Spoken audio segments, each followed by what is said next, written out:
Oh, hello. So, welcome to the final WGTA of 2021. And it's a rare first, as after 5 years, it's just me doing a solo babble tonight. That's because, unfortunately, Anthony and Nick both have other things keeping them from podding time, with their families and stuff, the losers. And I thought it wasn't worth getting a guest on for such a quick turnaround edition. I thought I'd just go it alone, basically.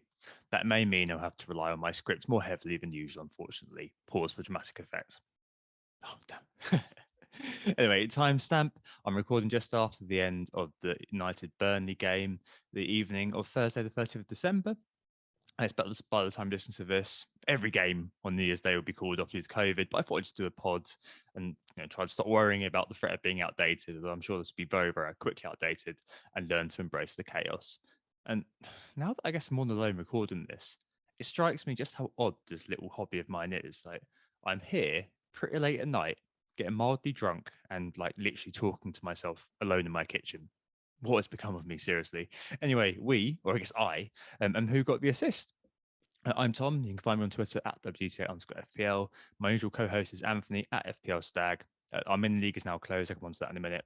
And if you're watching on YouTube, sorry again for the low effort PowerPoint, but it's the holidays after all, and it's just a quick turnaround of just me. So there you go, solo babble o'clock. I'll just be doing general updates today and answer a few questions on Twitter, with a massive caveat, of course, that who knows what it's going to look like come Saturday. Let's kick off the game reviews, how I've done over the last couple of weeks. I mean, Anthony will be on next time to talk through how he's been doing. So game week 19 for me. So that was Boxing Day. I'm losing track of the day. Around this sort of time, people say, oh, Wednesday, Thursday, Friday. And you're kind of like, what does that mean? Give me a date. So Boxing Day, this was. I started 159k. I took a -8, elected to take a -8 off the Boxing Day fixtures after the few kind of games were called off. The Liverpool game against Leeds was the big one. Let's do that rather than do the free hit. I was kind of sizing up doing one or either, and I took -8. I took out Salah, Dennis, because I thought, they're off to AFCON soon. It would be all right. And last minute, I decided to do Antonio as well out. So I got Son, Ronaldo, and Broha in. Antonio versus Watkins have transport your mind back to that sort of thing a little while ago. Which one to sell was a total pain in the ass. So I bought Watkins the week before that, and he didn't show up because their game was cancelled at the very, very last minute. And that was the Watford game. And the Villa postponement, not of that game week, but for this game week just gone, was absolutely mad. 13:31, proper FPL tower shithousery. And I was 50-50 between selling Antonio and selling Watkins. And, I thought Antonio was likely to be benched, which he was, but he came on and scored. And, if I had known Watkins would lose the midweek, I would have sold him because he had Chelsea, and I kept Antonio despite the fact he was going to be benched. But yeah, not the best week all round, that one. 48 -8, carried massively by the Saka brace against Norwich. Just was general all-round madness, really, and a bad Boxing Day took me down to 200k or so, something like that. So it wasn't particularly good that first game week back. Ronaldo, I think, was my captain then. Yeah, he wasn't. He blanked. Right, game week 20. So the game we just gone. I pulled the free hit. And I got 61 points. Why did I free hit? Well, the in-laws were coming around, basically. I know that's a pretty shoddy excuse in the world of elite FPL managers, but for me, I kind of felt like it was worth doing. So I didn't have too much time on the Tuesday to be lining up intricate moves by 1:30 and reacting to everything that was kind of happening, where one click would mean that I was 4 points down or whatever. So I sat there and thought it was best to get the free hit done just to get some solid players. Also didn't own Mo Salah, so I'd sold him the week before, and Leicester just conceded 6 against City. Surely, I thought, Mo captaincy was a must. Ouch, is all I can say to that. I was carried massively this week by double-digit returns from my key differentials. So Edouard and Bowen both got me 14 points, which was very lovely indeed. And Foden, who I kept from my real team, he scored as well. The only goal in Man City 1-0 win. There are a couple of swings and misses, though, unfortunately. So the first one is that I shouldn't have looked at it probably, but about kind of 11, it was 1:30 deadline, wasn't it? So 1:20, I went to the bathroom for a bit of a phone break rather than going for a wee, and I saw a blue tick said that Graytar was probably going to be out of the game, so I shoved Butland in there at the last minute, and he didn't show up. And so I lost a clean sheet there, unfortunately, for Palace. I guess I would have gone for Backman anyway. I think that was the initial. Yeah, I had Backman and Gunn, so I'd got 0 for Gunn for Backman anyway. So I think De Gea was also in one of the drafts, and he conceded tonight. So, all things said, 0 points for my goalkeeper wasn't the worst thing in the world. But yeah, that Leicester game was absolutely mad, really. I mean, I obviously free hitted in Salah. I also free hitted Mane in. And I thought, well, because I thought, you know what, I've got to go for some sort of differential here. And that game was like literally walking on Lego for me. It really was. Salah missing that penalty. It's the first penalty he's missed in donkeys. And Mane missing that big chance. So, oh, God, it was so bad. It was just so dispiriting. Like, obviously, I got on the points from Edouard and got on the points from Bowen, but I couldn't believe the swing with that missed pen. I mean, I'd have been on, I got 61, I'd have been on 75 plus. And I think with that, I'd have been soaring in the top 100K easy. I've set myself up really nicely and kind of vindicated taking the free hit. I mean, I've beaten my initial team by, what was it, a minute ago? I think it's 19 points. So it was just about worth it. I didn't include Ronaldo in the free hit, and obviously tonight he's kind of hit me a little bit. I think he was about 30% owned at my ownership, effective ownership that is, because I favoured Mane in, and I was punished a bit for that.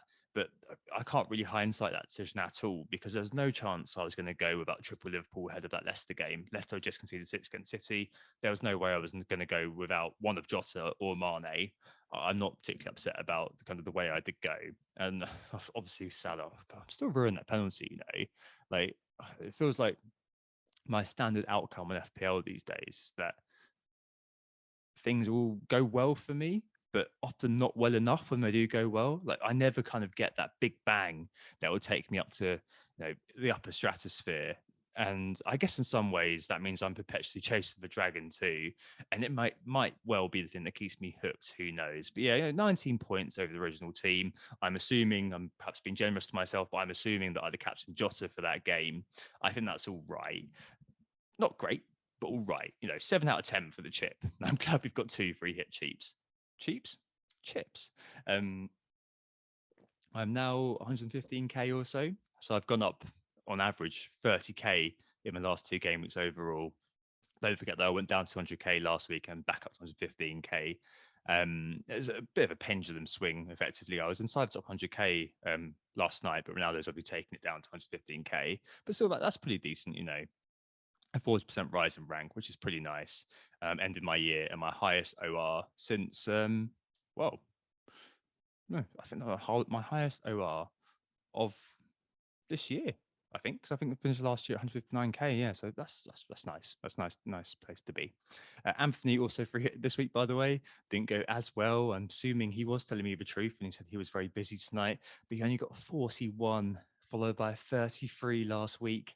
So I don't blame him too much being a bit disillusioned and just wanting to leave this until next year.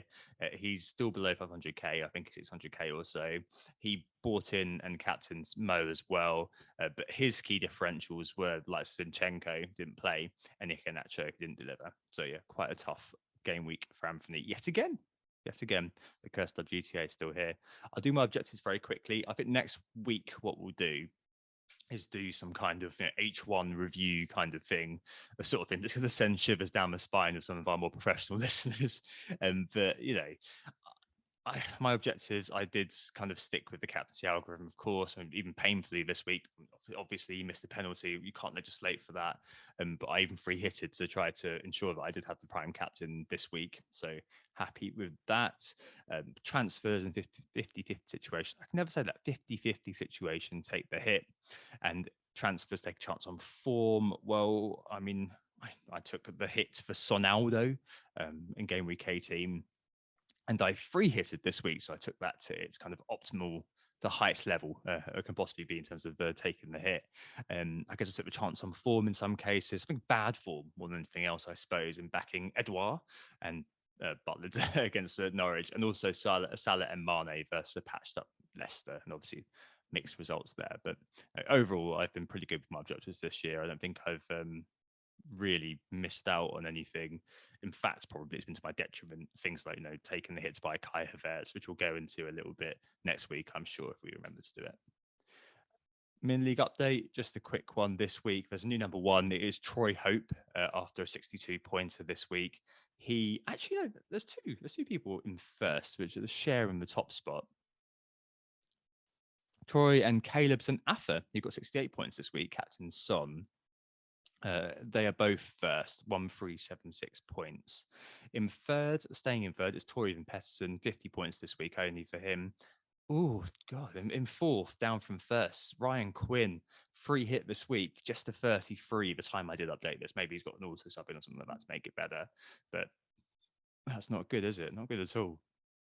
In joint fourth, actually, with Ryan is Mohamed Arafa with 49 points this week. In sixth, Stephen Jones, 67 points, all the way up from 24th after 67 pointer.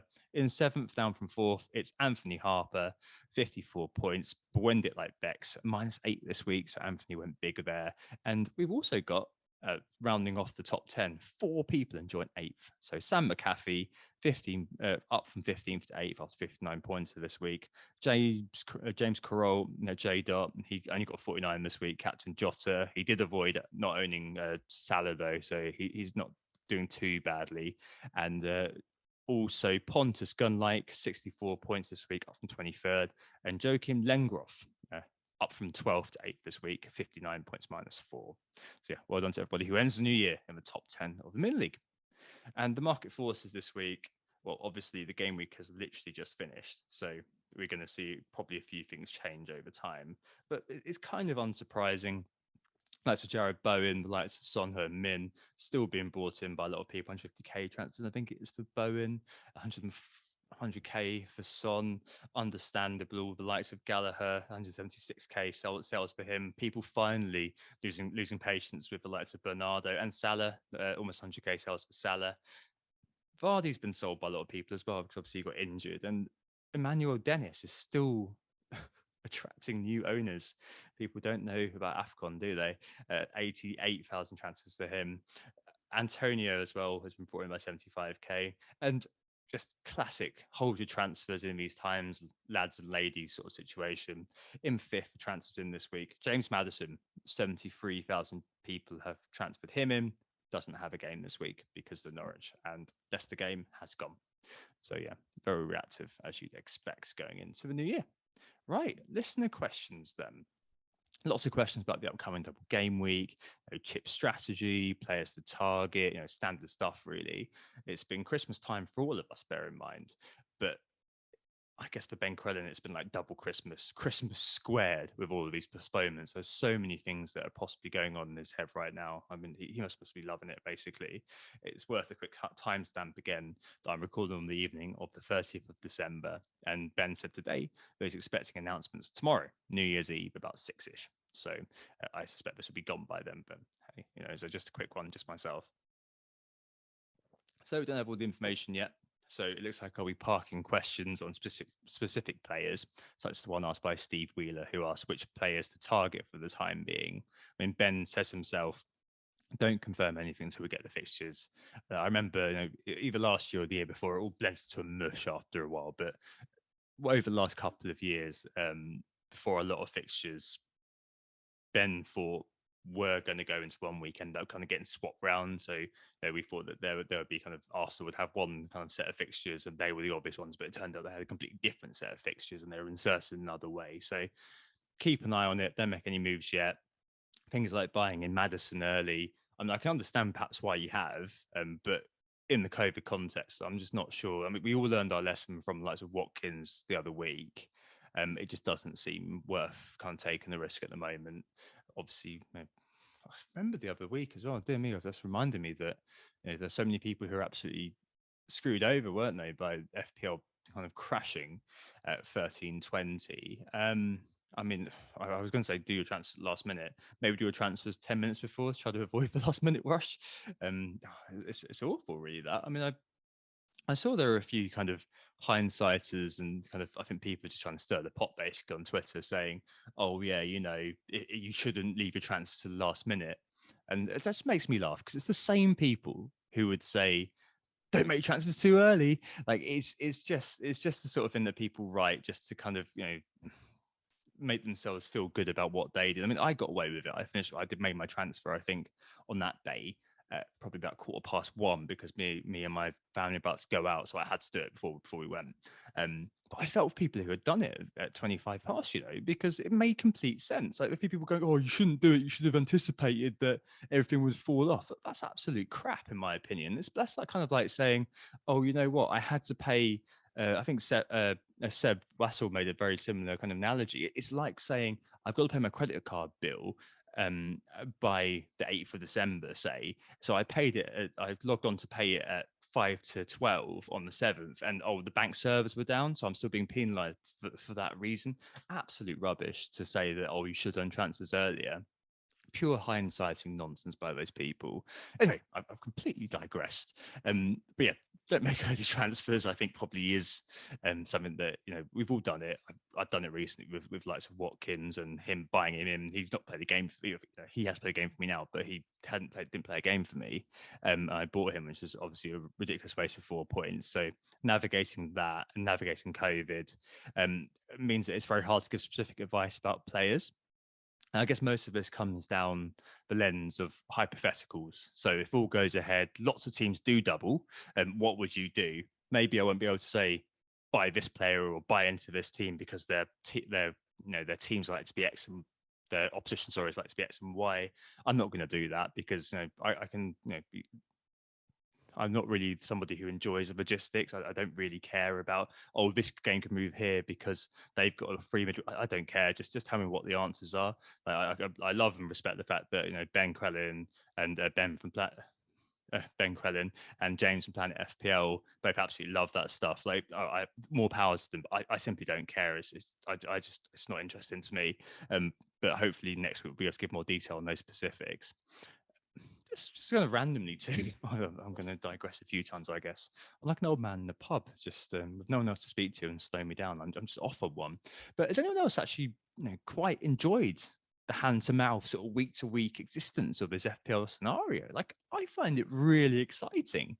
I think it kind of fits how I like to play with taking decentish risks, and I don't feel like I've got a core of conservative players as often who are constantly playing safe that I'm gambling against every week. Like, the house doesn't feel as solid as it normally does at the moment, and it's been really invigorating to feel like I've had the license to take risks.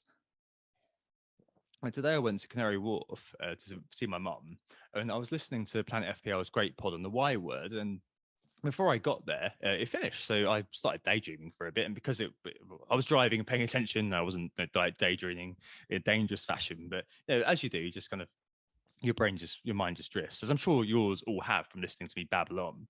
But I started daydreaming. I remember the time. It was around this time last year, I think in 2016-17, when I captained Harry Kane away at Bournemouth, and he scored a hat trick. And he scored an own goal the week before. I think he was like 4 or 5% owned. It was the first season he was like a proper, thing. The year before was the season where he kind of dethroned Soldado. But no one in my min league, which was my EO back then, owned him. And it was just a great feeling that I went from the doldrums all the way up to second. And it's been nice to return to playing that way. Maybe not so much, EO captain kind of betting against that, but just kind of making those little moves, like the likes of Saka coming in, likes of Martinelli coming in a couple of weeks ago and giving me that kind of proper boost, and the likes of Edouard, likes of Bowen on my free hit. Like, that's just been really good to have. Anyway, in terms of going back to the double game week stuff, I'll take some questions from FPL Oakwell, FPL Showman, and Cowstup here. So FPL Oakwell asked if the fixtures drop, and I have 11 plus lads with double game week 22. Is it worth the bench boost, or with COVID kicking around, should I save it? He says, I wouldn't mind getting out of the way. I can concentrate from then onwards on starting 11 with maybe one sub.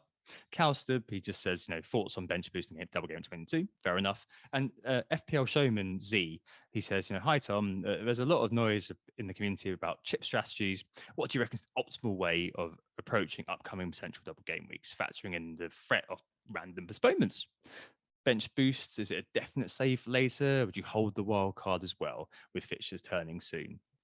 So I'm going to take a quick sip of my drink. I feel like there's a a spectrum of approaches inferred here. Like, I've seen a lot of people echoing what Oakwell says in terms of just getting the bench boost chip, out of the way. Whereas the caution expressed in Z's question is probably the opposite of that. And it's worth noting too. I mean, obviously, we're going to get more information hopefully tomorrow. Well, today probably for you guys and girls and others.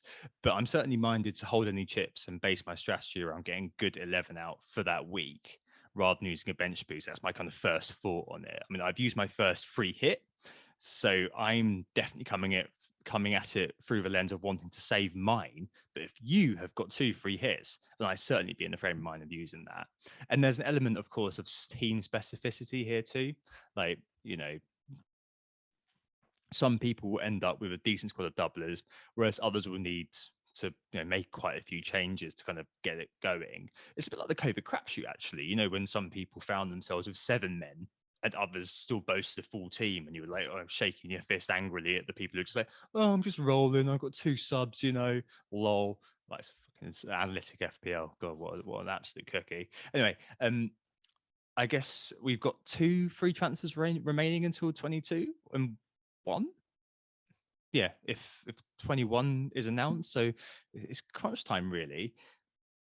I guess thinking on it more as well, we've got that break as well after this game week, haven't we? So by the end of Jan, hoping, touch wood, the COVID landscape may have shifted a bit, and maybe the main wave of the past, so maybe things will be a bit more kind of solid by then, and perhaps we might then be able to be a bit more kind of blasé around using the chips. So maybe what I'm saying about be careful, COVID could call the game off, or you could lose players. Hopefully that won't be as prevalent then. And hopefully the infection rate would have gone down. I mean, basically, I'm getting myself mixed up, but I've got 2 answers. As it looks currently, I'd be minded to save my chip and just try to get an 11 out. But if things do clear up a bit, I'd maybe looking to utilize hits to get something approaching bench boostability. I mean, with what Oko said, I completely get the idea of getting rid of it early.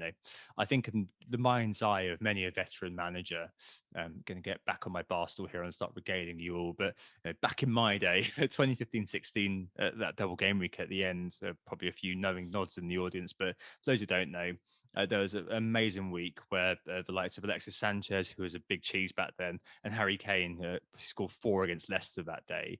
And there were loads of other factors coming in, but basically all of the FPL bench boosts. I think that was the first year Ben Crellin kind of really came to the fore.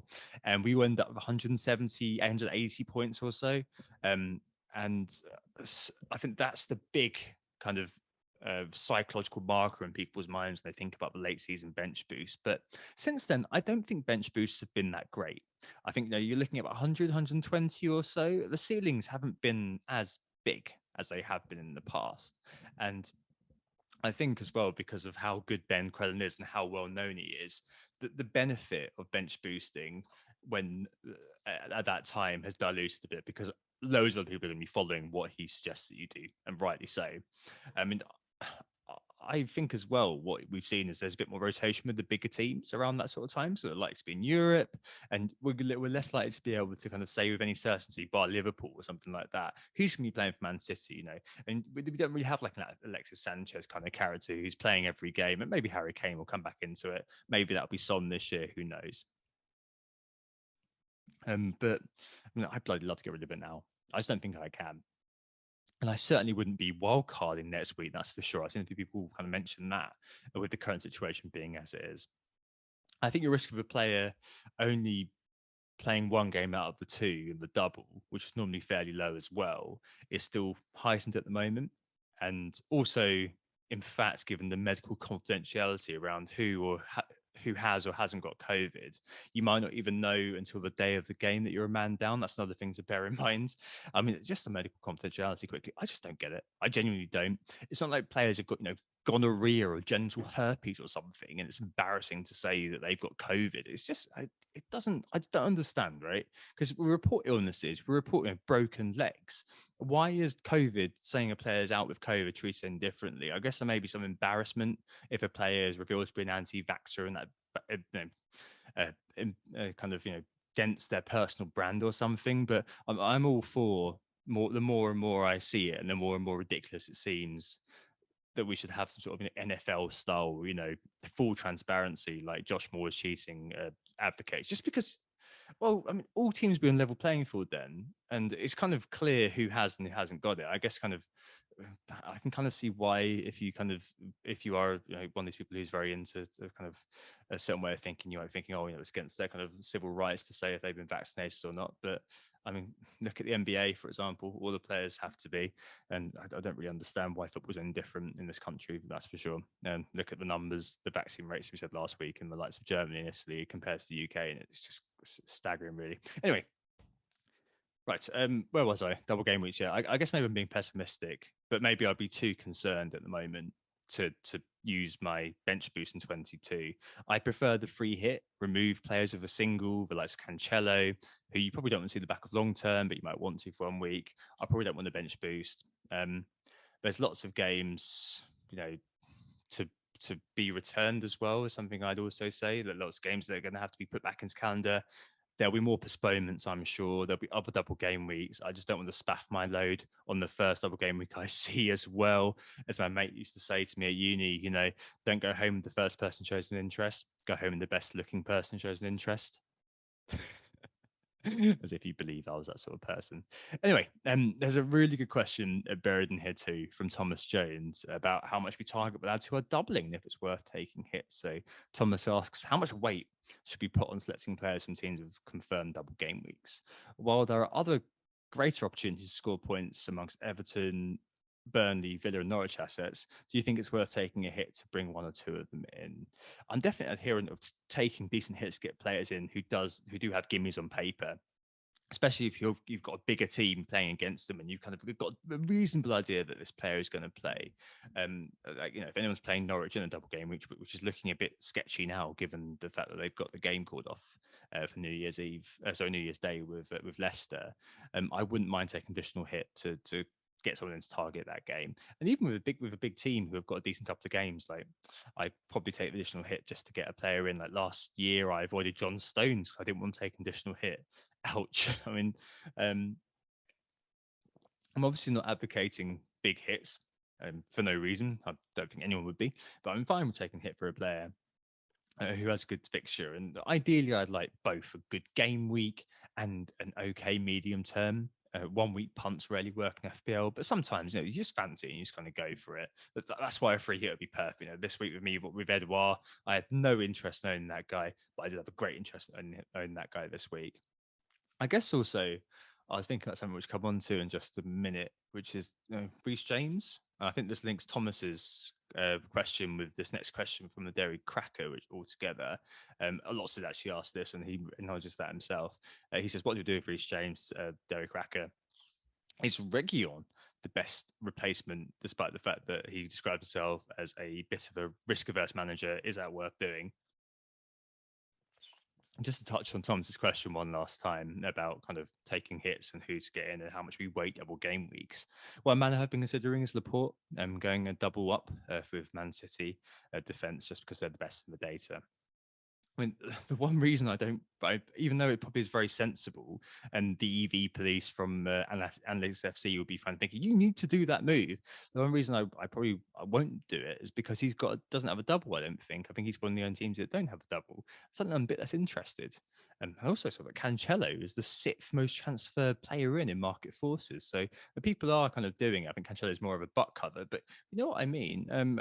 He could be like the obvious one if you just avoid falling into the trap of, oh, they've got a double, I should probably go for it. But I guess on the question of James replacements, I mean, I've got Reece James, so I've been thinking about this a little bit. I think there are a few players I'll be bearing in mind, and it really depends on how much money you've got and obviously what you want to do in terms of that slot. Andy Robertson, I guess, will be top of the list for many. If you want to just keep a lot of cash at the back, he's the fourth best midfielder for non-pen XGI this season. But Region is third, actually. A guy that DC mentioned in this question, I feel like he's characterized Region by fits and starts. Like I owned him for a while and then got rid of him after he had that moment where he said, "Oh yeah, keep me in your side, guys, I'll be fine," and then disappeared for a while. I thought he's just capable of either a big haul or being subbed at half time, of no in between. Very much like a Luca Dean, like a Reece James. These guys are all much of a muchness, aren't they? But Sessegnon is Crocs, so I guess Reggie is going to play for the short term, but I'd be unsure about longevity about it. Like Baker343 on Twitter was saying he doesn't think Reggie will play as often as people think, and I respect what a few Spurs fans will say about this. But he does have the highest XGI over his last 6 matches of defenders 5.5 million and below, and he looks nailed in the short term. So he could be just a really obvious move from Reece James. I'm sure those people will go there. I do have a few other suggestions though. So on the other side to Reguilon is Emerson Royale with Cheese, a fifth for XGO over the last 6 games. Looked reasonably advanced in the last game. I think James Planet FL initially said that he preferred him to Reguilon, and Reguilon kind of had a little bit of a bang, and then but it looks like it's kind of evening itself out a little bit now. But at 4.9 million, Emerson Royale could be an interesting kind of pickup. He actually, as I said, is showing up okay in the underlying data. Could be worth it if you're a bit strapped for cash. And I think that he does look a little bit better now than he did initially. He did look a bit unsure. You could buy Eric Dyer too if you want Spurs. Not sure I could stomach buying Eric Dyer, so I'm probably going to leave that. And if I do want a Spurs player for the Watford game and a potential double game week, I think it'd probably be Emerson Royale, even if Eric Dyer appears to be turning into Tottenham's answer to Virgil van Dijk, if the Athletic is to be believed. Another option, Matt Cash. So he's top for pen box touches and fifth for attempt, and has had 5 attempts in the box since Steven Gerrard took over. He's just below Royale for XGI, and he's a real attacking threat if you watch Villa. So very, very nice positioning, shades of Alonso at Chelsea, Matty D at Wolves, that sort of thing. Very exciting potentially if he can convert his farts into poos, basically. Another thing to bear in mind, he's on 4 yellow cards, so he needs to get through this next game. If you buy him in, he gets yellow card. Imagine if he gets yellow card and he misses one of the double that you bought him in for if they get a double. That could be pretty painful. A final couple of picks. I was going to mention as a kind of a cheeky pun, Luke Thomas or Timmy Castagna at Leicester, but Norwich game is off, so that's not going to happen. But a final couple of picks, Lamptey and Cucurella at Brighton. This is really fixtures based. Brighton do miss a game week in 24, I'm aware of that, but they are due to double and they don't face any side in the top 6 until March. Brighton have the sixth best, defensive numbers in the league too, and both have their positives. So Lamptey, he's constantly drawn about the 70 mark, although he has kind of stayed on until 90. I think last 2 game weeks before this one.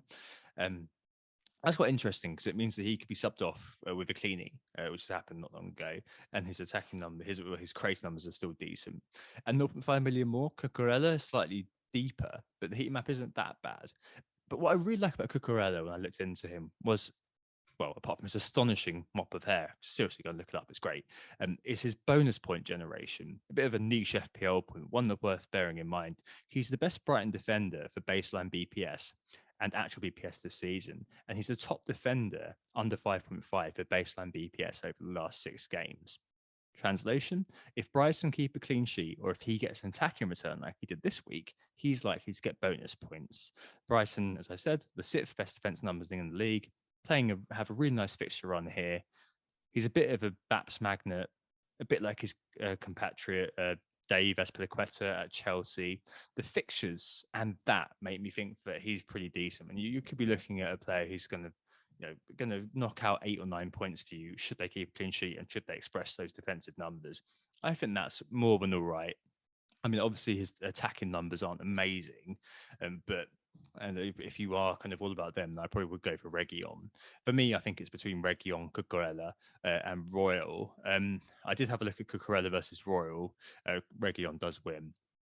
They've got really similar XGI, Cucurella and Royal, really similar in the analog stats. But I did find that Cucurella had more shots, and he's made double the number of key passes and final third passes than Royal has. So he could be well worth it. I do like him, and I don't own Roger Sanchez, so I think that I could do that. I could do that. He's the one that I'm looking at the most at the moment. Oddly, bit of a strange choice, but I quite like him. I think it's Everton this game week, if that goes ahead, of course. Oh, Calvert-Lewin's back as well. Well, we'll think about it. I've still got another day, and there could be more postponements that will force my hand anyway. I did have questions next from Josh, FPL Telling, and John O'Forward on Leicester. But unfortunately, lads, that game's been postponed, so your questions have gone. The next question is on Salah replacements, FPL Wannabe. Obviously, if you own, given the state of Chelsea's defence now, you bloody keep the man and you enjoy those points. It'll be the ultimate irony if the Chelsea game was the one to be owning him for and Leicester was the one to allow. Although, to be honest, you got 0 versus the Foxes, so anything on that is an improvement. Anyway, FPL Wannabe basically says, with Salah rubbish, and after AFCON soon, who's the replacement? KDB, Son, Brownhill? Well, Brownhill's got COVID, mate. With obviously being tongue in cheek. First thing to say is that it's 2 game weeks he misses. So you could stick him on your bench. I'm not saying you would, I would, but you could. I think he'll reduce in price sufficiently that you should probably cash him in, because if you sell him at 12.8 million, say, you probably be able to pick him up at the price you sold at soon, which isn't bad for the best asset in FPL, let's be fair. Son's the obvious replacement, looked decent again last game, got Watford up next. I mean, Spurs, there are some fluency issues in terms of going forward, but just in general, with Spurs and Son in particular, Son's at an excellent price. What Anthony refers to as a cut price premium. He's got the 7th best non-pen XGI this season, and I think that he'd probably just be a nice little kind of placeholder, really. I think he's got Watford, Arsenal, and I think it's Chelsea. I mean, I wouldn't be too worried about Arsenal and Chelsea at the moment, so there we go. Kane is spinning up again as well if he wants to kind of swap to the premium forwards, and obviously Ronaldo tonight made the most of it, really. I mean, accidental assist and a tap in, and suddenly, you've got points. But it's Ronaldo. There's definitely an aura about the man, isn't there? And Kane as well is spinning up again. He's a top forward and he's in the top 6 for expected goal involvement amongst all players, and the top forward in that metric over the last 6. So he's looking a bit more dangerous now. Wannabe mentions KDB. I'm not as interested, really. He's just too expensive, really. A mere ceiling, and lots of like players at a cheaper price who could do the job. I mean, if I was going to kind of make an analogous kind of pick to Son, I'd probably say rich flapjack FPL's man, Raheem Sterling. He's got the highest XGI over the last 6 game weeks, and he's managing the expected goal involvement every 69.6 minutes. So he's back on Pep's radar now as maybe part of the strongest 11. He's crept his way back in there. He's only 10.6, so he could be one. And City can just smash it against any team, can't they? I mean, obviously the next 3 aren't amazing, but nonetheless, he could be one that could be worth looking at, especially if you want differential and you've suddenly got loads of money to play with. What is it? Brentford? That's not Brentford, is it? It's Arsenal, Chelsea, so next 2. I wouldn't be too worried about either of those. And then you've got a nice run again. Southampton, Brentford again, Norwich, Spurs, and Everton. So could do worse than Sterling. Obviously, you probably want to just swap Salah back in. So I'm probably going to stick around with likes of Ronaldo, and with the idea that I'll just get rid of him eventually to get Salah back in. As soon as he's back, I probably will get him back in. And we'll see what happens in terms of re-arrival to the UK dates. But we've got that big break after this game week, and then I think it's a bit patchier around January and February when the game week's live, and there's only 3 game weeks in February. So I think hopefully that'll kind of sort itself out. On to more esoteric questions now, as I reach the end. My good buddy Tom Campbell asked for the best Arsenal 11 at the moment. Now, I did think about this, and I think it's probably something like this. What did I say? Rambo and goal, obviously. Tommy, Gabby, White, KT, probably Thomas Partey and Xhaka at the moment at the base of midfield, ESR, Odegaard and Saka, and I put Martinelli up front. But that's more of a potential, football manager playing a young player and kind of just developing him sort of thing. I think I'll get there eventually. I think you can see with Lacazette, he's doing the job of sossing into the leadership void left by Aubameyang being an outcast at the moment. And he's doing a great job at the moment as a defensive forward. He's won as many tackles as Jordan Ayew over the last 6 weeks, 10 more than 3rd place, but a massive 8 less than Newcastle's new number 6, Joelinton. He's made 25 tackles and won 17 of them, Joelinton. That's more than quite a lot of defenders. Yeah, amazing. But with Lacazette in there, I can see why ESR has found it hard to slot him with Martinelli being kind of inside forward and being in form. Adam Pritchard, who I checked this logic with, points out that though Martinelli flourishes at a vertical attacking player and exploiting those half spaces, he could end up being an inverted forward or something. But it sounds like from the Athletic, Arteta does see him playing centrally in the end. I do think about Sambi Lukonga as well, in terms of Xhaka and Thomas Partey, but we're not sure whether he dovetails as well in terms of his skill set with Partey.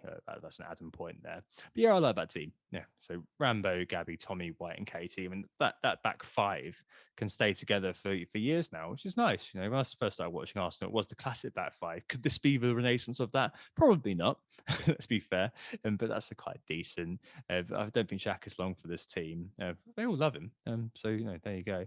Partey's obviously a class player. ESR, Odegaard, Saka, and Martinelli. If those four stay together, those Fab four stay together, we could be up for it. I mean, Odegaard's really showing his class now as well. And at the very end, a couple of FPL fun time tweets, which I'm probably going to pull my punches on. But FPL Pricey, Sam asks who my dream for dinner guests, FPL only, would be. And FPL Rodney, who got under the wire actually, he messaged me after I locked the tweet, asks who do I most relate to in terms of play style, in terms of community, podders, whatever, and socials. So, dinner party first off.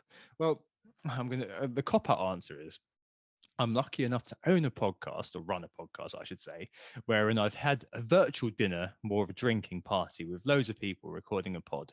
And I guess in some ways I've already had the perfect dinner guests. I think if there's one pod that I'm always going to remember, it was the behavioral science pod with Ross, FPL Raptor, and Simon March that we did last year for the summer special. So definitely going to try to repeat that or do something, iterate on that theme for this summer as well, because I thought that was just excellent, and Anthony was there too. And I've also had the pleasure of sharing drinks with both of them, alongside so many other people in the community as well. So I've already kind of had that sort of dinner party experience, I guess. I mean, if I was going to choose, all right, I don't want any of the big names in the community around the table. If I'm choosing a fresh, I mean, I'll admit, right, I only really listen to 2 FPL pods, and only one of them religiously. Those are Always Cheating and Planet FPL. The latter, Planet FPL, and I don't miss an episode. I think they're great. But there's lots of great stuff out there. I know there is. My time is limited, and sources, of course, like some of it I just don't like. Some of it I just don't really have time for. Individuals, though, right, I digressed again. Probably might delete that, but no, I can't be asked. In terms of differentials, I'm in two minds. There's a few people I'll never meet. A few people I've never met, rather than I'll never meet. Screw you, I'm never meeting you. The people I've never met who I speak to all the time. I don't know who they are if I do listen to this, but I could definitely get 4 of them together. I could also be naughty though, and it's just something like, Prop Joe, Pingreen, and Lee from FPL Family with me just kind of spectating to see what happens. I mean, that could be funny. See you never jokes, and I'm sure they all go on really well in real life. They're all nice people. I think it's probably just one of those things where it's just kind of like, your virtual self has become so important, and if you take yourself too seriously, especially online, it just makes you like a bit of a muppet, doesn't it? Anyway, I don't know. Really, sorry, I know that's a terrible answer, but I've met most people I want to meet, and the rest I'd rather not name, as I'm bound to forget someone. Yeah, loads of really good friends for FPL, and a really good question from Rodney actually, on playstyle, that I've just kind of finished up with. I mean, I really like how Late Riser and Mark Southerns play FPL. Far more exciting to me to try to get fabulous green arrows through some daring moves than adopt a kind of boring but understandable, Joe from Scout or Matthew Jones sort of style of play, just plodding along. It gets results, and I understand that completely. I just don't find it fun at all, and I've tried to adapt to it a little bit. So this year, I'm being sensible with the captains, because in the past, the big plays weren't getting results. Like, I definitely in the past played to the gallery, was guilty of some poor decision, like trying to be too clever with captains, avoiding bandwagons. And I've also been really unlucky, I think. I think the first year I did this, I think I had like 10 missed penalties, something ridiculous in one season. It was absolutely mad. It was crazy. It's all somewhere on my Twitter. Missed chances, sliding doors galore, basically. I guess going back to that Kane example a while ago, like having a bigger pool of people to understand and try to anticipate behavior from, and seeing what I was doing and feeling kind of like nervous about doing something different, kind of definitely impacted my play style, and not for the better. And it's only kind of this season season, I seem to be doing all right. Like, I'm ashamed to say that being 99k for a split second this week was the highest rank I've been bloody ages. So yeah, I'd love to play like Mark and Pranil do. I think I've got a little while to go. Unfortunately, I used to be good, and now I'm just kind of rediscovering that mojo and trusting in my own decisions. Because I think you just get analysis paralysis. There's too much information. Obviously, I'm trying to kind of analyze everything and synthesize something objective for listeners to kind of make their own decisions. That's the whole point of us, the whole spiel about we're not going to give you a fish, we're going to give you a fishing rod and all this sort of thing. But I guess that kind of also means that sometimes I look at all of the kind of the options available to me, and I struggle to kind of home in on what I want to do, which is why things like discovering, or not discovering, but actually committing to using Mikkel's algorithm, stuff like that is just so important. It's just been a way to kind of just make sure that I can meld and bend all these sort of options, possibilities, which before had overwhelmed me, frankly, into something which is kind of a bit more usable. I think if I didn't captain Kai Havertz that 1 week, and if Salah had scored this week, I mean, obviously all the ifs and buts, but I think that I'm pretty much that Kai Havertz captain is kind of what's put me outside the top 100k at this time of year. I think I'd be well inside it if I didn't do it, because I mean, there have been of the 50-50s I've done which haven't worked out well for me, but it's been all right. I've done all right, and I think hopefully I'm on an upward trajectory now. Come back to me by May, and I'll be sat here for 100k again, just hating life. But I'll probably still be here again next season. I don't know whether endurance is a good or bad thing, whether I should just give up, but I'm not minded to. I enjoy doing this sort of crap too much. Anyway, transfers and bloody captains, eh? So my team's in all right shape. As I've said the last couple of weeks before this, though, I always kind of think, oh, it's fine. I'd love to roll it, but it quickly becomes pockmarked and decimated by postponements, doesn't it? I guess to Matthew Jones it and locate the key negatives, I think I'm missing Salah versus Chelsea and a West Ham player who's going to be Bowen, I think. So I've got Ramsdale, Cancelo, Dallo, Trent, Saka starting at the moment, Son captain, Foden and Jota in midfield. Broha, although that game is apparently under threat and probably would have gone by the time you listen to this. Watkins at Brentford and Ronaldo. And on the bench, I've got Martinelli, Cody, and I've still got Reece James at the moment.